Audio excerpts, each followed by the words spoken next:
Eu peguei um tema que eu acho legal e que eu acho que é bem clichê e esperado, mas é sobre... Eu acho que ninguém vai acertar o tópico em si, talvez, a não ser quem eu já falei, mas... É tipo, é uma coisa que eu vi recentemente que eu achei muito bonitinha e que mistura algumas coisas da graduação, então acho que é bem legal. E alguém tem algum chute? União sendo representada por grafos. Nada a ver? Trabalho social. É bem nessa vibe. É bem na vibe que ele falou, é basicamente o set, que, assim, eu não sabia muito como eu começava, porque eu não queria, tipo, explicar a matéria em si, mas eu queria explicar, tipo, um exercício que dê pra você usar isso, que eu acho muito legal.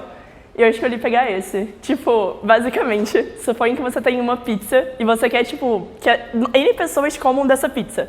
Só que cada pessoa tem uma frescura. Então, tipo, uma pessoa X lá gosta muito de azeitona, mas, pô, ela não gosta de milho. Mas ela sabe que ou ela vai ter que pegar azeitona ou ela não vai pegar milho.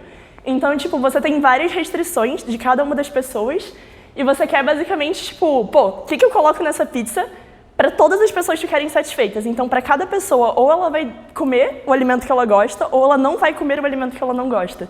Isso é um tipo de problema que dá para resolver com o tio set. Então, basicamente, seria isso daqui.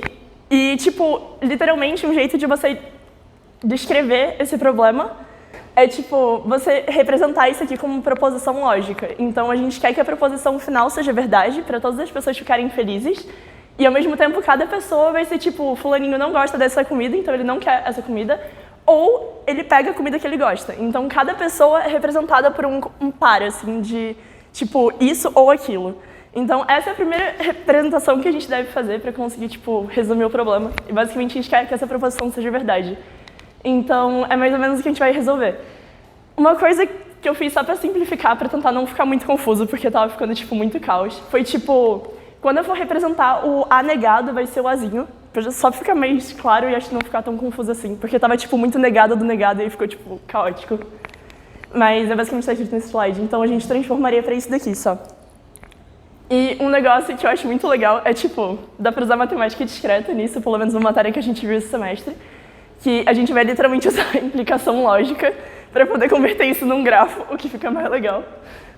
Então, tipo, essa união daqui a gente vai basicamente representar como uma implicação lógica, que é o que a gente vai ver. Então, basicamente, se você quer que aquela pessoa fique feliz, ela não vai comer um alimento A e ela deve comer um alimento B, ou comer um alimento B. Então, tipo, a gente tem, dessa implicação, a gente consegue montar duas coisas. Primeiro se aquela pessoa não comer o alimento que ela gosta, então, necessariamente, para aquela pessoa ficar feliz, ela tem que comer o alimento que ela gosta. Então, tipo, se ela não comer o alimento que ela gosta, ela tem que não comer o alimento que ela não gosta, e o contrário também é verdade. Então, tipo, ou ela vai comer o alimento que ela gosta, ou ela não vai comer o alimento que ela não gosta, que é literalmente isso sendo representado. E aí a gente conseguiu transformar para uma implicação lógica. Tá, mas para que isso seria útil? Tipo, eu já me respondi. Basicamente dá para converter num grafo. Então, tipo, para cada alimento você vai ter o alimento e, tipo, você pegar o alimento e você não pegar o alimento. E a gente consegue representar essas implicações lógicas de A, então B, com umas arestas. Então a gente vai ter um grafo. E a gente vai conseguir modelar esse problema com grafos agora. Então, por exemplo, naquele exemplo que eu dei no início, tipo, que a gente tinha colocado aquela proposição lógica, inicialmente o grafo seria isso daqui, só transformando literalmente em implicação direta, e com a representação que a gente falou do A negado ser tipo o Azinho e do Bzinho ser o Bzão negado, a gente consegue transformar naquele grafo ali, que fica bem mais bonito de representar. Então, tipo, para cada alimento a gente vai ter duas versões, que é você pegar o alimento e você não pegar o alimento. Tipo, você não gostar do alimento e, enfim, você gostar do alimento. E aí, beleza, a gente modelou com grafo, só que como que a gente resolve isso? Porque o que a gente quer fazer é, beleza, quais alimentos eu vou colocar na minha pizza? Quais ingredientes que vai ter para aquilo ser verdade no final? Então, em resumo, a gente vai usar a ordenação topológica, mas eu não vou usar termos, então vou tentar explicar, acho que mais informal. Mas, basicamente, coisas que a gente deve perceber é que, primeiro, aqui o A implica o C e implica o B. Então, se o A for verdade, o C tem que ser verdade para que a proposição seja verdade. Então, tipo, se a gente tem um ciclo fechado, uma componente fortemente conexa, que seria tipo um ciclo completo, todas as variáveis que estão ali dentro têm que ter o mesmo valor. Então, ou todas são verdades ou todas são falsas.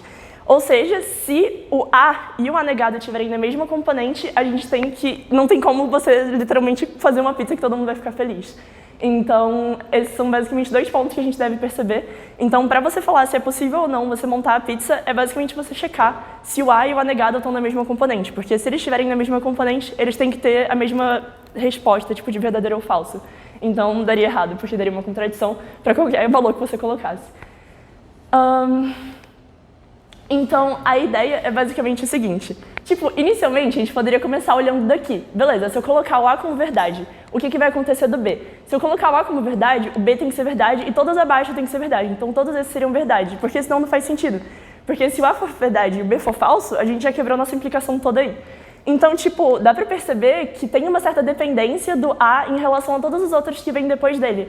Então, o que a gente pode fazer é olhar dos caras de baixo para os caras de cima. Porque se eu falar que o F é verdadeiro, tipo, não importa o que é o D. Eu não vou estar desrespeitando nenhuma condição. Então, tipo, mas ao mesmo tempo, se eu falar que o F é falso, eu não posso subir aqui. Porque se o F é falso e eu marcar o D como verdadeiro, vai dar errado.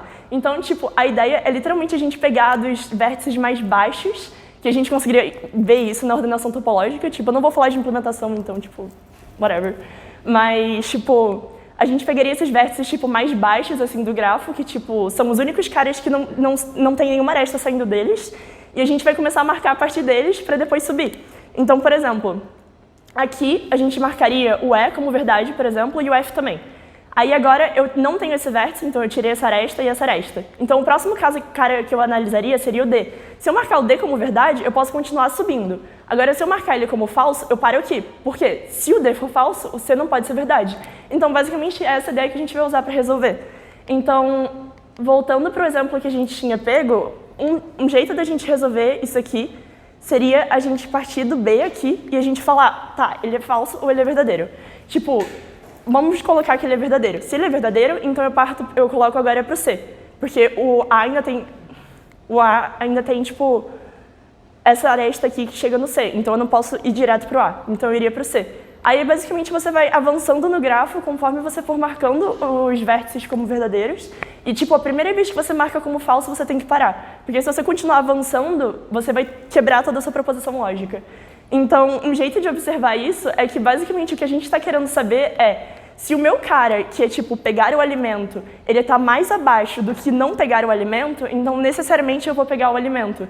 Então o que a gente pode fazer é só fazer a ordenação topológica e a gente checa se para cada ingrediente eu pegar ele está mais baixo no grafo do que eu não pegar ele. Se isso acontece, ele pode ser colocado como verdade e a gente consegue resolver o nosso problema.